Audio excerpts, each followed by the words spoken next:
All right. Awakening in spirit and truth with Sister Deborah. Coming this morning, first and foremost, with my cup of coffee here. Something I haven't had in a while.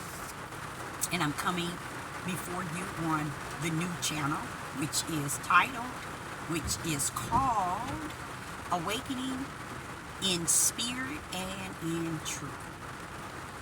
You know, after hearing the Ruach within explain to me about how important it is to just speak truth, meaning bring that light out of the midst of darkness. When I think about that, just that alone, it allowed me to understand, don't be chasing the spirit of people. Don't be chasing after people and trying to reason and trying to get them to understand, or trying to get them to behold the light, trying to get them to comprehend spirit and truth, trying to get them into a unity, trying to get them into a oneness. Just thinking about him ordering me to just bring the light out of the midst of darkness. That those that walk in the light might have food for their spirit.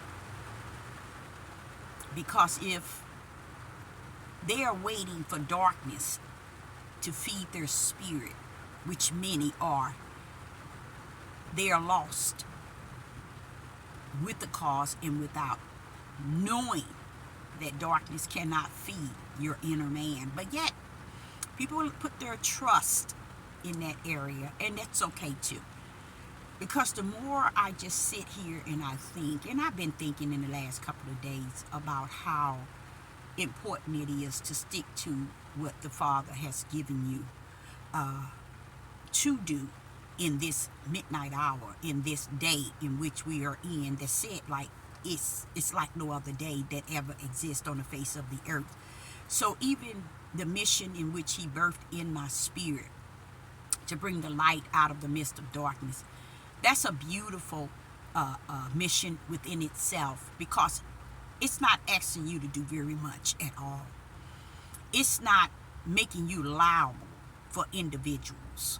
It's not making you having to bow down to individuals and having to kneel to individuals, or not even being in this here power that one would really pretty much place individuals.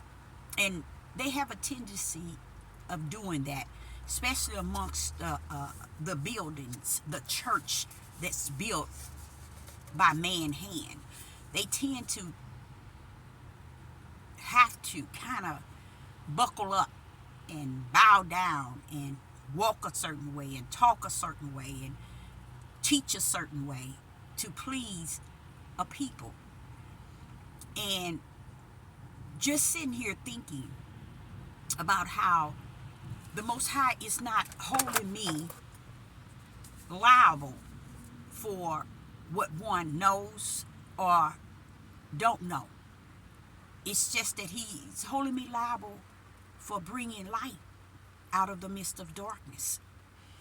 So as I shall, and I will continue my journey trying to understand, where is this body of Hamashiach, the body of Christ? Is there really a body of Christ? Were there a body of Christ?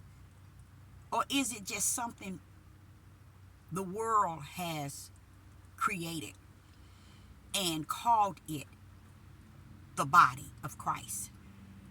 Being so, I have said in time past, that's my search. My desire in the spirit is to understand who is the body of Christ. Who is that body of Hamashiach?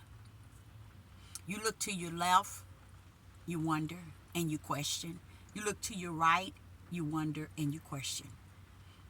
But I realize that there is a lot of gameplay, a whole lot of gameplay to where those that you might think or you might desire or even you might want to be set up in a form of the body of Hamashiach, which the world called the body of Christ, might not be. So therefore, going back to my beginning, I need to really be grateful that the Father is not holding me liable to find, to search out, to have a full understanding of where the body of Hamashiach is at. He said, bring that light, Deborah, out of the midst of that darkness. So that's my mission for the end days.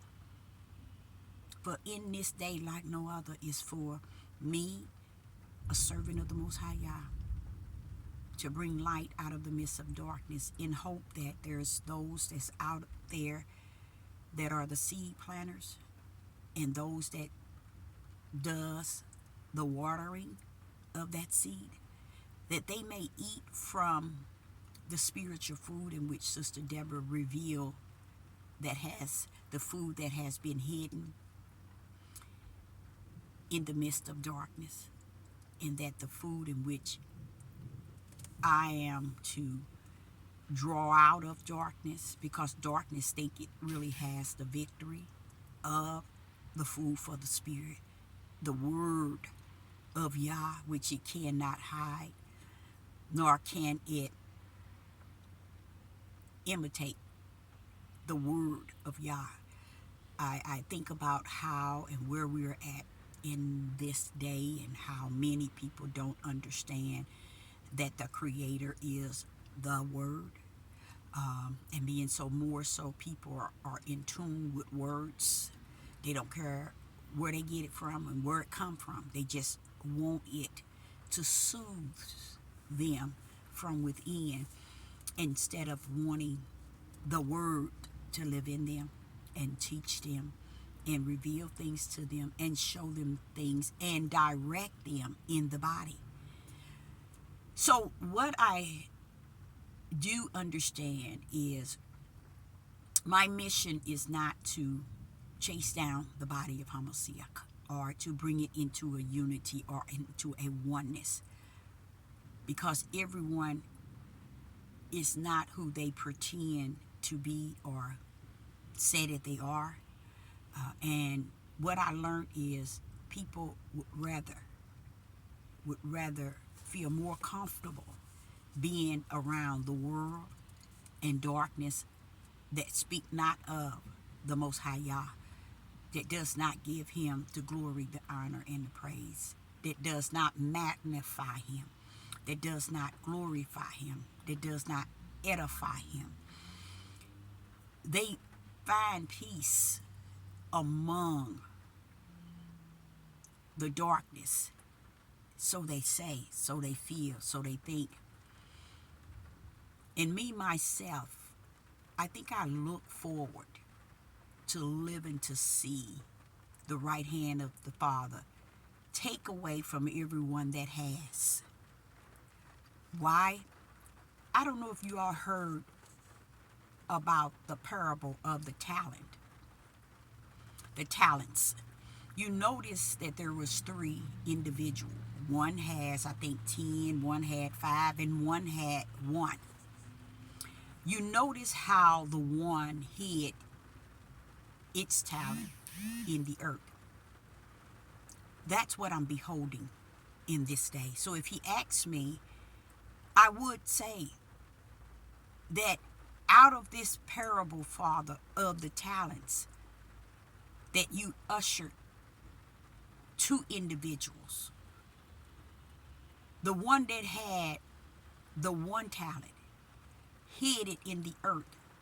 That means it magnified. It didn't magnify or how would I put that 1 talent to work. Instead, it hid it so it can be ready when he that ushered the talent to him come. To me, that's an example of exactly what's taking place today. There are those who have. The Father is letting you know, I'm going to take from those or that individual who have and had, even the very one. Or if they had more, Deborah, I'm going to take from them and give it to the ones that knew how and what to do with the talents itself. Because what I understand of that individual with that one talent is that I realized that it didn't do anything in the earth with it. And I can believe that because that's the way things appear. Me living on the earth, not being a dead prophet, but a living one. People take everything they got and make it about them or the things that they desire in the earth.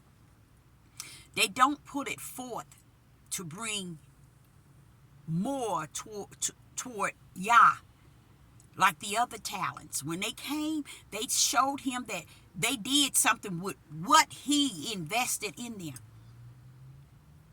But there are those, like unto the one that had one, that would take that talent and put it in the earth and wait, because they refuse to put it elsewhere.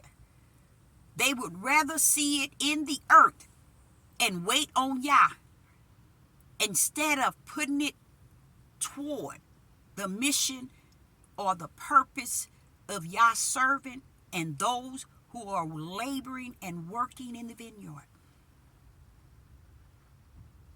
It's a sad thing, y'all. So notice what he said. Take this from him. Take what he has. And that's the key, I think, that the Father wants me to understand how he's going to rumble. I've told you all that time after time. He's going to take what one has. And that individual ain't going to have nothing. Why? Because they did not know what to do and how to apply it to the things that pleases that one who's coming back for them. They don't want to apply that to them unless they are in full power and control. And that's how these churches are, these places of worship. You think they giving tithes and offering and constantly putting this pastor on a pedestal? It's because he's giving them what they want and they giving him what he needs. So he say. Sister Deborah, I ain't got time for that. I don't have time for that because I know that we are not on time. But what I like about the talents that he gave the three, that last one, he took what he had, which he had given him. He took it and gave it to those who knew how to do something with it. Because if Yah give you a talent, he giving it to you because he's trusting you to do the work with it. But when you don't want to do the work with it, you give the talent to the earth in hope that when he comes, as long as you got the same one he has, going to get you in. People, nothing we have we're going to be able to take with us. I, Sister Deborah, can be here today and gone tomorrow. And to think and to function as if I'm going to be here forever, or I'm putting up in the kingdom, or I'm saving for this, I'm saving for that. Oh, mines, we. These are people who think that Yah has given them or allowed them to have something for just them and theirs. And when he come,